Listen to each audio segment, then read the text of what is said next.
살펴보도록 합시다.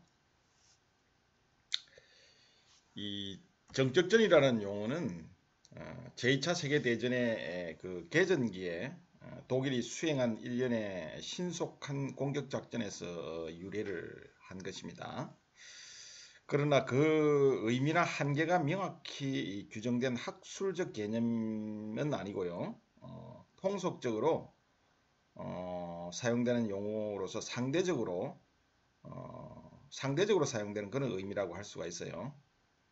예를 들면 어느 한 시대에 있어서 그 시대가 지닌 과학기술의 수준 혹은 전쟁 수행 방식의 어떤 일반적인 양상에 비추어 볼 때 전혀 예기치 않았던 어떤 특수한 무기나 장비 또는 뭐 기동 수단을 사용을 했거나 또는 뭐 예기치 않았던 전혀 새로운 어떤 전술을 도입해서 기습을 달성함으로써 작전이 의외로 급진전되어서 어느 한편의 압도적인 승리가 확실해질 때 우리는 그것을 전격전이라고 부릅니다.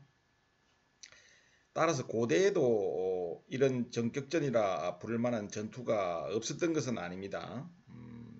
예컨대 기마민족이 철제 무기를 장비하고서 청동제 무기를 가진 보병 위주의 적을 격파했다면 이것은 전격전이라고 할 수 있는 것이죠.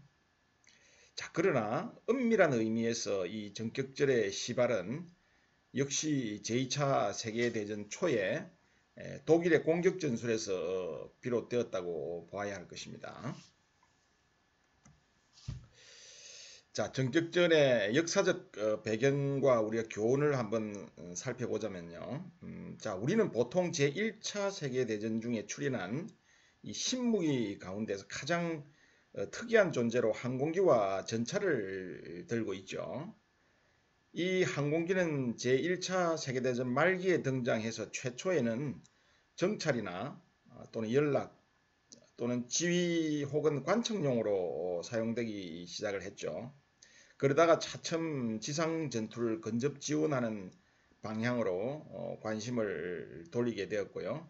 또 결정적인 무기로 개발되기 전에는 이 항공기가 1차 세계대전에서 결정적인 무기로 개발되기 전에 전쟁이 이제 사실 끝나버리고 말았죠. 자, 그렇지만은 이 장애물에 별다른 구애를 받지 않았고 또 신속하게 적의 인구 집결지나 또 산업 및 군사 시설 등의 위협을 가할 수 있다는 그런 점에서 많은 군사 전문가들은 깊은 인상을 가지고 있었죠. 특히 이탈리아의 두해 같은 사람이나 미국의 미첼 또 세베르스키 등을 중심으로 해서 이 항공 전략 이론이 대두되기 시작을 합니다. 자, 이 두해 등의 주장은 한마디로 항공기가 장차 전쟁 양상을 획기적으로 변화시킬 것이라는 것이고요.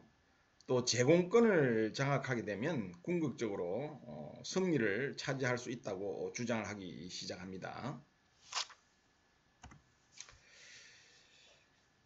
자, 뭐 전차와 관련해서는요. 최초 영국에서 이 전차가 발명이 됐죠. 손모전투에서 최초로 전차가 출현을 했죠.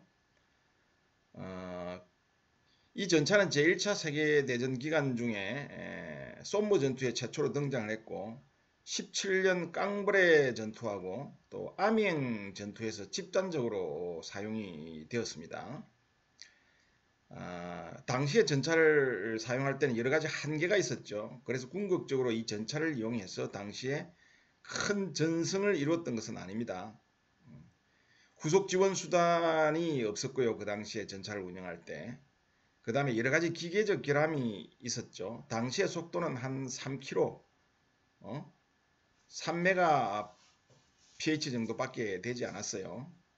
3m 그러니까 per hour죠. 그래서 이 기계적 결함과 또 속도 때문에 연합국 측에서는 더 이상의 별다른 관심을 당시에는 보이지 않았습니다. 그러나 이 독일군은 당시 이 일대 충격을 받았죠. 그래서 오히려 독일은 이 전차의 가치를 중시하게 되었어요. 자, 그러한 이유 때문에 이 1차 세계대전이 끝나고 리델 하트나 이 퓰러 같은 이런 영국의 군사 이론가들이 이 전차의 중요성을 강조한 점에 이 독일군들은 깊은 관심을 가지기 시작했습니다. 자, 이 퓰러의 이론에 의하면 장차 전쟁에서는 전차를 공격 무기로 먼저 사용하는 편이 대승리를 거둘 것이기 때문에 이 전차 부대를 독립을 시켜서 집중적으로 사용하는 방안을 마련해야 된다고 주장을 했던 것이죠. 당시의 생각으로서는 상당히 혁신적이고 새로운 주장이죠. 지금이야 당연히 전차를 이렇게 운용하지만 처음에 이 퓰러가 이런 주장을 했다는 것은 상당히 창의적이면서도 또 획기적인 변혁적인 사고라고 하지 않을 수 없죠. 자, 동시에 이 퓰러는 이 현대전의 속도에 적응할 수 있도록 이 보병의 기동력을 향상시켜야 된다고 또 주장을 했고요. 또 군 전반에 걸쳐서 기계화를 주장을 했습니다. 오늘날 현대전에서 다 이러한 것들이 퓰러의 주장이 다 구현이 되고 실제로 현대전에서 굉장히 중요한 부분 중에 하나를 차지하는 게 바로 당시에 퓰러의 주장이죠. 자, 이처럼 이 군사 이론가들의 이제 사상이 영향은 오히려 독일군이 제1차 세계 대전에 이제 패인을 연구하고 분석을 하는 그런 과정에서 이런 사람들의 이 군사 이론가들의 주장이 결정적으로 큰 도움을 주게 된 것이죠. 다시 말하면 독일은 1918년 루덴드로프 대공세에서 이 후티어 전술을 사용해서 상당한 효과는 거두었습니다. 궁극적으로 이제 승리는 하지 못했죠. 그러나 이 후티어 전술에서 이 돌파에 성공을 할 수가 있었죠. 자, 그럼에도 불구하고 이 돌파구를 확대해서 전과 확대하는 단계는 번번이 실패를 했습니다. 자, 그래서 이 후티어 전술이 왜 실패했는가를 이게 분석을 해본 결과 공격 부대의 화력과 기동력 또 수송력에 문제가 있었다는 분석을 했어요. 자, 후티어 전술은 후티어 장군이 창안한 것이죠.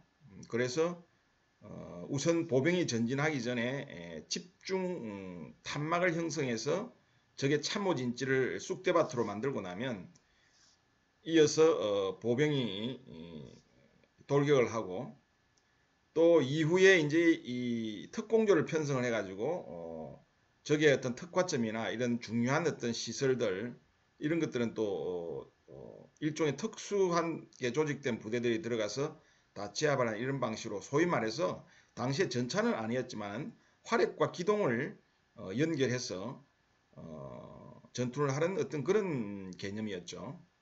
자, 이 후티어 전술은 결국은 전술적으로는 상당히 성공을 했어요. 그 당시에 교차된 진지에서 참호 진지를 우선 이 후티어 전술로 상당히 돌파를 잘 수행을 했죠. 그런데 이 이후에 보병의 전진 속도가 빠르다 보니까 포병이 그 당시에는 자주화가 되어 있지 않았기 때문에 이 포병이 따라가지를 못하는 거예요. 그러다 보니까 결국은 이 화력 지원이 이 보병의 어떤 전진 속도와 타이밍을 맞출 수가 없고 그 사이에 이제 연합 북측에서는 예비대를 다시 투입을 하고 또 병력을 재편성해서 방어를 했기 때문에 결국 돌파구 확장이 안 되고 마지막 성공을 거둘 수가 없었던 게 바로 이 후티어 전술이었죠. 자, 그래서 이 독일군은 이 후티어 전술을 분석을 해 본 결과 결국은 이 돌파구를 확대하고 또 전과 확대를 성공을 하기 위해서는 결국은 이 화력과 기동력 그리고 수송력이 부족하다는 것을 이제 깨닫게 되었죠. 자, 왜냐하면 이 공격부대의 기동력이 부족했기 때문에 그 사이에 연합군은 철도나 차량을 이용해서 신속하게 예비대를 이동시켰고요. 그래서 독일보다 우시한 병력을 돌파구 전면에 집결을 할 수 있었죠. 그리고 또 수송의 부족 때문에 예비대 정원이나 충분한 이 보급 지원이 이루어지지 않아서 이 공격 부대의 전투력이 약화되었고요.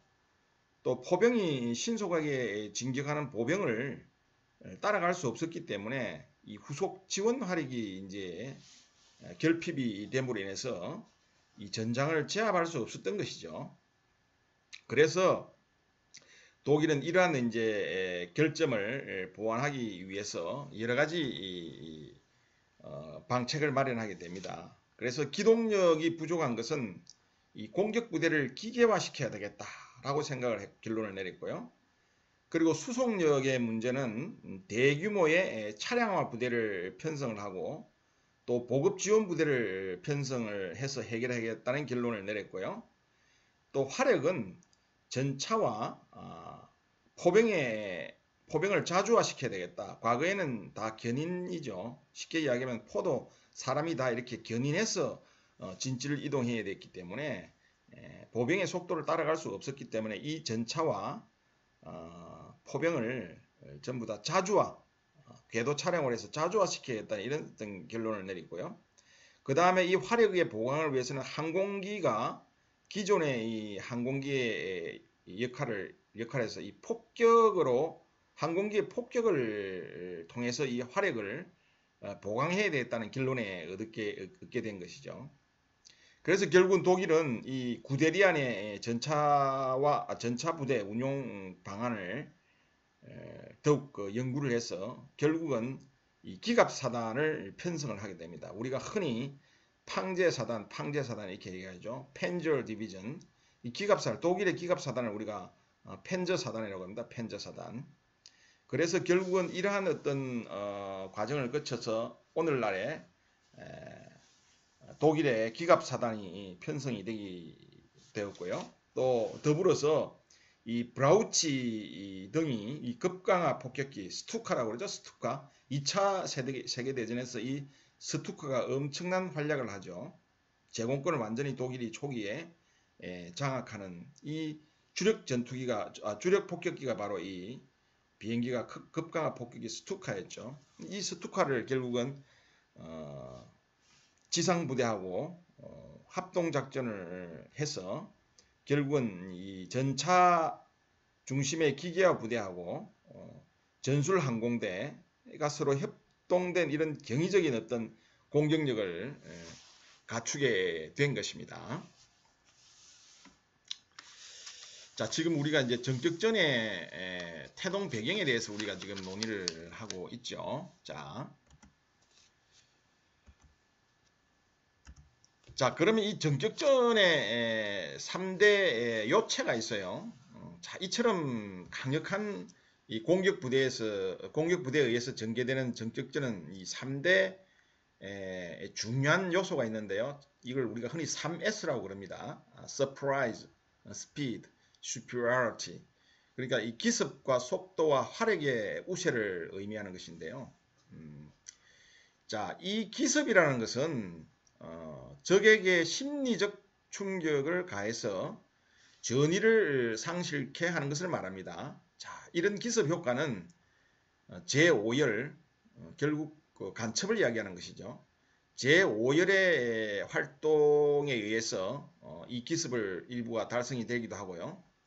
또 선전포고 없이 바로 침공을 함으로써 기습을 달성할 수도 있고요. 그런데 이 기습에는 이제 세 종류의 기습이 있습니다. 전략적 기습이 있고요. 전술적 기습이 있고 또 기술적 기습, 이 세 가지가 있는데 이 전략적 기습이라는 것은 예기치 않는 시간과 방법 또 방향, 그러니까 예기치 않는 시간, 장소, 이 방향에서 방법에서 공격을 하는 것이고요.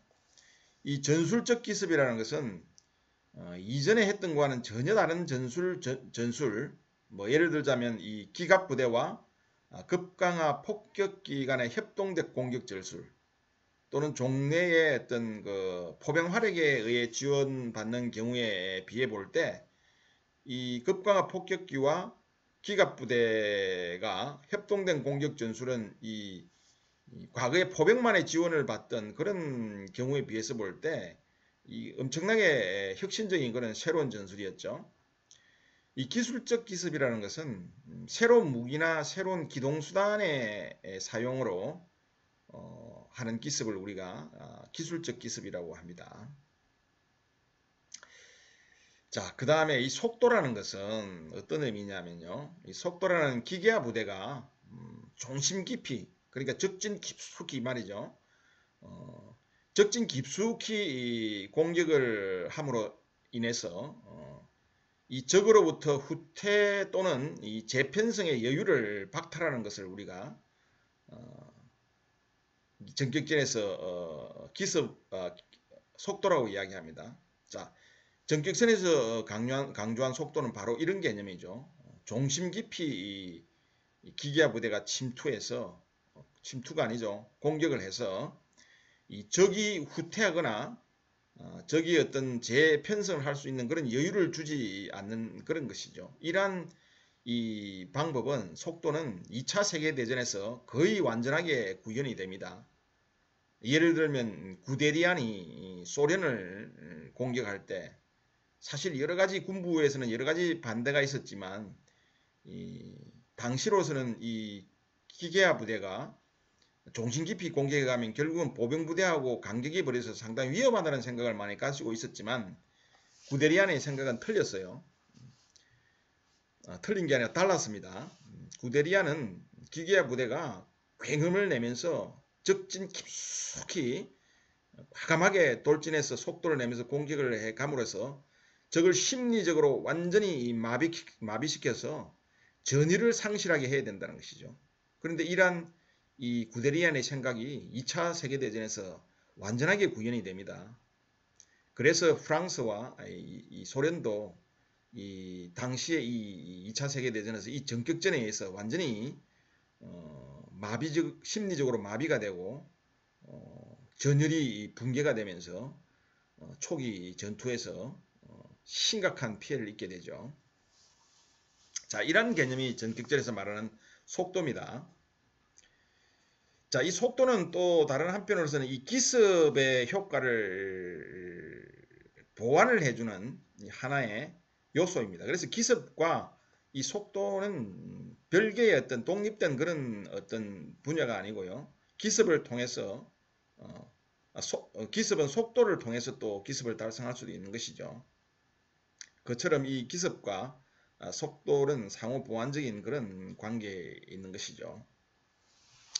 그리고 이 속도는 적진 깊숙한 곳에서 벌어진 이 아비규환의 혼란을 틈타서 이 공격하는 이 공격 부대로 하여금 막대한 어떤 이점을 누리게 되는 것이죠.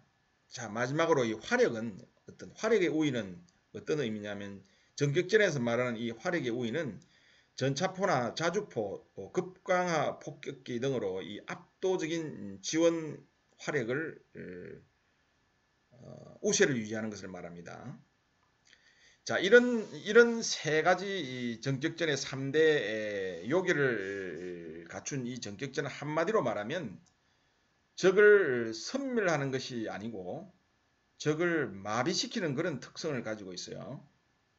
이 슐리펜식 섬멸전이 적을 장벽에 몰아붙인 다음에 망치 머리로 후려쳐서 분쇄하는 것이라고 하면 이 전격전은 창이나 칼로 재빠르게 적의 중추신경을 찔러서 적의 조직력을 와해시키고 저항력을 박탈한 뒤에 이 무력화된 적의 병력을 거둬들이는 것이라고 할 수가 있습니다. 이런 의미에서 전격전 전술은 지연 전술과는 반대되는 그런 개념이죠. 자, 우리가 흔히 슐리펜 계획을 망치와 모르의 원리 이야기하죠. 망치와 모르의 원리. 이에 반해서 전격전은 그야말로 중요한 어떤 적의 중추 시설을 예를 들면 적 지휘 체계나 또는 화력 시설, 화력, 통신, 또 주요한 어떤 적의 심장부를 신속하게 타격을 함으로써 적으로 하여금 심리적인 마비를 통해서 충격을 줘서 결국은 감히 싸울 엄두를 내지 못하게 해서 결국은 완전하게 적을 마비시키는 이런 개념이 바로 전격전의 기초 개념이었던 것이죠. 자, 그러면 이 전격전의 수행 과정을 한번 우리가 살펴보도록 합시다. 자, 우선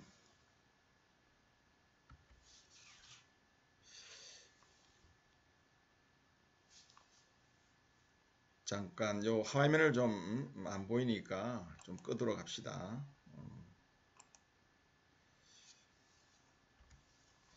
자, 전격전의 수행 과정을 한번 살펴보자면요.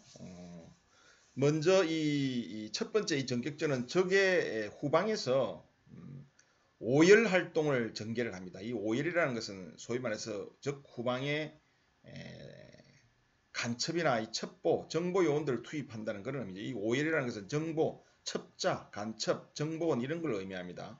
이 적의 후방에 이 오열 활동을 전개를 해서 정보를 수집하고 또 민심을 교란시켜서 이 적국의 국민들이 싸우고자 하는 의지를 우선 약화를 시키는 것이죠. 두 번째 이러한 어떤 여건 조성을 한 다음에 공군은 기습적인 어떤 타격을 통해서 적의 공군을 먼저 분쇄를 해버립니다. 그래서 제공권을 장악을 하는 거죠. 동시에 적 후방에 도시나 부대가 집결해 있는 이런 집결 부대 또는 적의 지휘소, 통신시설, 교통시설 이런 곳을 폭격을 해서 지휘 조직과 동원 체제를 완전히 마비시키고 동시에 심리적인 충격을 가하는 것이 두 번째 과정이죠. 그 다음에 세 번째 과정은 이 전차와 자주포 또 차량화된 보병, 공병하고 이 병참 지원부대가 하나의 팀을 이루어서 이 적의 방어가 약한 전선의 아주 좁은 정면에 기습적으로 집중 공격을 함으로써 이 돌파구를 형성을 하게 됩니다. 그래서 우리가 이걸 쐐기식으로 쐐기식 돌파구를 형성한다고 그러죠. 좁은 정면에 적의 약한 정면에 아주 좁은 정면에 쐐기를 박아 넣듯이 돌파구를 일단 마련을 하는 것이죠. 자, 이때 돌파를 담당하는 부대는 보병부대이죠.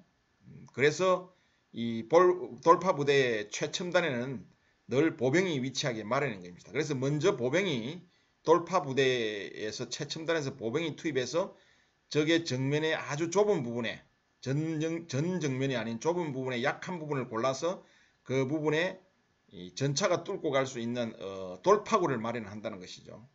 자, 이 돌파구가 이제 이 보병에 의해서 마련이 되면 이어서 기갑부대가 이 돌파구로 엄청난 속도로 적 중심 깊숙이 전선에 깊숙이 침투를 해서 적의 주력을 차단을 해버립니다. 그리고 적의 부대를 포위를 해버리죠. 그래서 순식간에 적으로 하여금 이 재편성을 한다든지 또는 싸울 어떤 그런 시간적 여유를 주지 않는 것이죠.